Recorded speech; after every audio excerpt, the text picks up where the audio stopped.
welcome to my channel. Subscribe, listen, and enjoy my stories every day. Until recently, I thought I had a perfect life. Imagine sunny beaches, the whisper of the sea, and a love that seemed to defy the world's chaos. That was my reality when Emma and I decided to take a 2-week getaway to rejuvenate our spirits and, ostensibly, our marriage. On the surface, everything appeared flawless. Our days began with the warm kiss of the sun as we lay sprawled on the sandy shores of Miramar Beach, a secluded paradise that promised escape and maybe a touch of romance that had faded in the mundane routines of our daily lives. Emma, with her sunlit hair and laughter that could drown out the sound of the waves, seemed more alive here than I had seen her in months. "Isn't this just perfect?" she said on the third day, her hand finding mine, fingers lazily intertwining. "It is. I wish every day could be like this," I replied, squeezing her hand, feeling the simplicity of the moment seeping through. Yet, while we swam and sunbathed together, there were moments when Emma's gaze drifted, tethered to something, or someone, beyond my sight. I chalked it up to harmless distractions. After all, we were surrounded by beauty both natural and human. But it wasn't the turquoise waves or the golden sands that had captured her attention. It was something, or rather someone, else. She began to make frequent trips to the hotel bar, a quaint little setup with a thatched roof and an assortment of colorful cocktails that sparkled under hanging fairy lights. "I'm just going to grab a drink, love," she'd chirp cheerfully. "Want anything?" "I'm good with my water," I'd say, my focus never straying from my book or the serene horizon. It was true, I didn't drink, and perhaps that was the chink in our holiday armor. One morning, after a particularly blissful evening where the stars seemed to have spilled right onto the beach just for us, I woke up to find her side of the bed cold and empty. It was just past dawn, the kind of early where the world isn't quite awake yet. Concern knitted my brow as I threw on a shirt and headed to the bar, the most likely place she'd be if she was up. The bar was deserted, a ghostly echo of last night's laughter and clinking glasses. The gentle hum of a morning breeze rustled through the open space, carrying with it a faint, suspicious noise from the back room. Heart pounding with a cocktail of worry and an inexplicable dread, I walked towards the sound. Pushing open the door, the scene before me crashed with greater ferocity than any wave on the beach. Emma, with her carefree smile, not worn for me, and the bartender, a young man with a charming grin that now twisted in surprise. "Peter." Emma gasped, her voice a mix of shock and guilt. The fury that followed wasn't loud or explosive. It was a cold, seething whisper, slicing through the thick, salty air. "How long, Emma?" It was all I needed to say. Her silence was an answer louder than any confession. I stormed out, the image of their entwined figures burned into my memory. The betrayal was a bitter pill, dissolving my trust and love into a toxic mix that fueled a new resolve. Revenge. A plan began to take shape, one that would ensure Emma's deceit was laid bare for all to see. My heart might have been shattered, but my mind was clear. As the morning sun casts its first golden rays over Miramar Beach, I find myself pacing the shoreline, my mind a tempest as relentless as the ocean's roar. Each wave crashing onto the sand echoes the turmoil inside me. Emma's betrayal isn't just a wound, it's a war cry. I'm pulled from my brooding by the sight of Marla, a fellow guest at the hotel, her morning jog slowing to a stop beside me. She's in her mid-30s, athletic, with a keen sense of curiosity that I've noticed during our brief interactions at the hotel's dining area. "Early riser today, huh?" Marla says, brushing a strand of sweaty auburn hair from her face. Her eyes narrow slightly, picking up on my distressed demeanor. "Everything okay?" I hesitate, then decide that allies in my current state might not be a bad idea. "Not exactly. Have you ever discovered something about someone that completely changes how you see them?" I ask, my voice a mix of anger and disbelief. Marla's expression shifts to one of understanding, her earlier brightness dimming. More than once. Do you want to talk about it? Sometimes it's easier with someone who's not involved. Grateful for an outlet, I nod, and we start walking along the beach. As I recount the events of the early morning, Marla listens intently, her brow furrowing with every detail. By the time I finish, the sun has climbed higher, and the beach begins to fill with other guests, oblivious to the drama unfolding. That's rough, Peter. So, what's your plan? Marla asks, her tone serious yet supportive. I want to expose her. Both of them.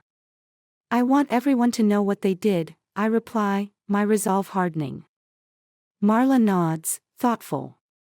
Well, if you're set on that, you'll need more than just your word against theirs. You need proof. Maybe I can help with that. Curious, I look at her. How? I used to be a private investigator. Old habits die hard, and I have a knack for digging up things people want to keep buried, she says with a wry smile. Together, we devise a plan. Marla suggests we start by observing Emma and the bartender more closely, looking for any patterns or slip-ups that could provide the leverage I need. We agree to split up. She'll keep an eye on the bartender during her morning runs as he sets up the beach bar, while I focus on Emma's interactions around the hotel. As the day progresses, I watch from a distance as Emma, unaware of my knowledge, flits around with a lightness that gnaws at me. She laughs too loudly at the bartender's jokes, touches his arm a little too freely. Each careless gesture fans the flames of my anger. Meanwhile, Marla proves to be a formidable ally. By afternoon, she discreetly informs me that she's noticed the bartender receiving frequent texts whenever he's away from Emma, texts that make him smile and respond immediately. Could be nothing, or it could be someone else he's involved with. If he's cheating on her too, that could be something you could use, Marla suggests as we reconvene under the pretense of a casual lunch. That evening, equipped with a new camera I had originally brought to capture the scenic beauty of our vacation, I start taking photos of Emma and the bartender together. Laughing, whispering, an arm draped casually over a shoulder, each click of the camera feels like a step towards my retribution. As the sun sets, casting a fiery glow over the sea, I know one thing for certain, the storm is just beginning, and I am its architect. Emma and the bartender won't know what hit them until it's too late. The next morning, the atmosphere at Miramar Beach feels charged, as if the very air anticipates the storm brewing beneath the surface. Marla and I meet early, the sky still painted with the soft blush of dawn. We've both been up most of the night, plotting and planning our next moves. Today, we decide, will be pivotal. Marla, with her investigator's edge back in full force, pulls out her tablet, showing me a list of the bartender's social media profiles. Look at this, she whispers, her finger scrolling through a series of posts and pictures. He's more careless than we thought. I lean in, my eyes scanning the digital trail of deceit. Pictures of him at various events, always too close to different women, captions that hint at flirtations. It's a pattern, and patterns mean predictability. We use this, I say, feeling a surge of adrenaline. We start by making him uncomfortable, see how he reacts when he thinks others are watching. Marla nods in agreement. I'll spread a few rumors, get the staff talking. If he feels cornered, he might slip up and expose more than he intends. As she heads off to weave her web among the hotel staff, I focus on Emma.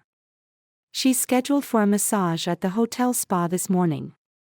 It's the perfect opportunity to confront her without causing a public scene.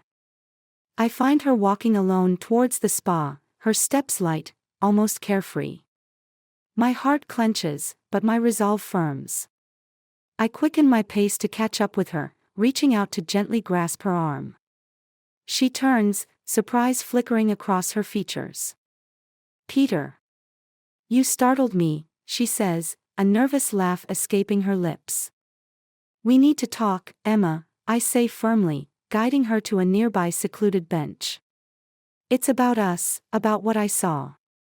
Emma's face pales, her eyes darting around as if looking for an escape. She sits, a defeated sigh escaping her as she looks up at me. What do you want, Peter? Honesty, for a start, I reply. My voice is steady, though inside, I'm anything but calm. I want to know why. Why him, why this, why anything at all? She hesitates, then her shoulders slump. I don't know, Peter. It just happened. It wasn't planned. I was lonely, you were always busy, and he was there, and it was just a stupid mistake. A mistake that lasted how long, Emma? My voice cracks with the strain of holding back anger. A few months. I'm sorry, Peter. I really am. I take a deep breath, processing her words. The ache is there, a persistent sting, but now isn't the time for pain. It's time for action. We'll deal with our issues later. Right now, you need to know I'm planning to expose everything. Not just to our friends and family but here, to everyone who thinks this is just another perfect vacation. Emma's eyes widen in fear. You wouldn't, she breathes. I would, and I will, I assert. Unless you help me with something. What do you want? She asks tentatively. I want to know everything about him, about you too. Every detail might help me understand, or better yet, help me stop someone else from being his next victim. Emma looks conflicted but finally nods, a tear escaping her control. Okay, Peter.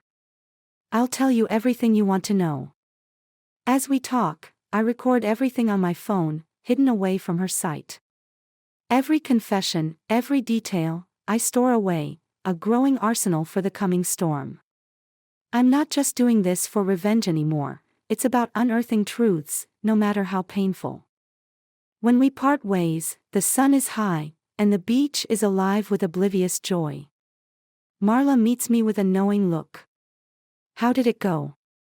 Better than expected, I reply, feeling a grim satisfaction.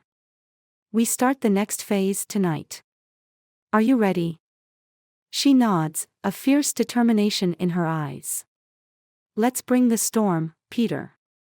Together, we walk back to the hotel, ready to shake the very foundations of Miramar Beach. The game is on, and I am no longer just a betrayed husband. I am a catalyst for truth. As the sun dips below the horizon, bathing Miramar Beach in a fiery glow, the final act of my plan is set into motion. The hotel's evening buzz is palpable, a mix of holiday cheer and the natural high of a beach vacation. But beneath the surface, a different kind of energy pulses, the inevitable climax of deceit and revelation. Marla and I have prepared a small gathering at the hotel bar, a so-called farewell party for some of the guests who are leaving tomorrow. The real reason, however, is much more dramatic. It's the stage for Emma and the bartender's unmasking. I feel a twinge of nervous excitement mixed with a dash of regret as I adjust the hidden cameras we've installed around the bar area. As guests start to filter in, Emma and the bartender, whose name I've learned is Alex, are naturally in attendance. Emma seems uneasy, her eyes occasionally flicking to me with a mix of confusion and fear. Alex, on the other hand, is his usual charming self, oblivious to the storm that's about to break. Marla, ever the perfect partner in this scheme, mingles and stirs the crowd, ensuring everyone is having a good time while subtly guiding the conversation towards personal stories of betrayal and forgiveness. The atmosphere thickens, the topic a primer for what's to come. I take a moment to scan the crowd, making sure all key players are present, then give Marla a subtle nod. It's time. She heads to the makeshift DJ booth and taps the microphone. Can I have everyone's attention, please? Marla's voice, clear and confident, silences the room. Curious faces turn towards her as she continues. Tonight, we thought it'd be interesting to share a little story, a real-life drama about love, betrayal, and consequences. Emma's face drains of color as Marla gestures for me to join her. I step up, taking the microphone with a shaky hand, my heart pounding in my chest. Many of you know me and my wife, Emma, I begin, my voice steady despite the emotional turmoil inside. What you don't know is that our perfect vacation was nothing more than a facade. A murmur ripples through the crowd. Emma stands up, her eyes wide, her mouth opening as if to protest, but no words come out. I recently discovered that Emma has been having an affair with Alex, our friendly bartender here, I continue, pointing towards Alex who suddenly looks like he wishes the floor would swallow him whole. Gasps and whispers fill the air. Emma rushes towards me, tears streaming down her face. Peter, please, let's talk about this in private, she pleads, her voice breaking. This needed to be brought into the open, I say, turning to address the crowd again, but Marla gently takes the microphone from me. There's more, Marla adds, her eyes locking onto Alex. Alex isn't just a simple bartender. He's been involved in multiple affairs right here, playing with the emotions and lives of several guests. And we have proof. Screens around the bar light up, showing images and texts from Alex's social media and messages that Marla had uncovered. The crowd erupts into chaos, some in disbelief, others whispering and shaking their heads. But then, in a sudden twist, Emma steps forward, her voice now strong and clear over the clamor. Yes, I made a terrible mistake, and I'm sorry for it. But Peter, tell them the truth about why you brought us here, about your gambling debts and how you plan to use this trip to stage a fake robbery with Alex's help. The crowd turns back to me, stunned silence replacing the murmurs. My heart stops. The plan had been true, concocted in desperation, but never executed. I had discarded it in favor of exposing the affair after discovering it. I did plan that, but I never went through with it, I stammer, the weight of my own sins crashing down around me. The evening ends not with simple vengeance, but with multiple revelations, leaving relationships and reputations in tatters. Emma and I, along with Alex, are left to confront the complexities of our decisions, the truth about each other laid bare under the unforgiving glare of public scrutiny. As guests slowly disperse, the storm recedes, leaving a quiet, reflective calm. Marla approaches me, her expression soft. Maybe it's time to rebuild, Peter, not just your marriage, but yourself. As the final remnants of the sunset fade into night, I realize the storm I had called down was not just for Emma or Alex, but for me as well, a painful, necessary cleansing of all our pretenses and lies. In the chaos, a new beginning whispers, promising a chance to mend and move forward, perhaps not together, but certainly wiser.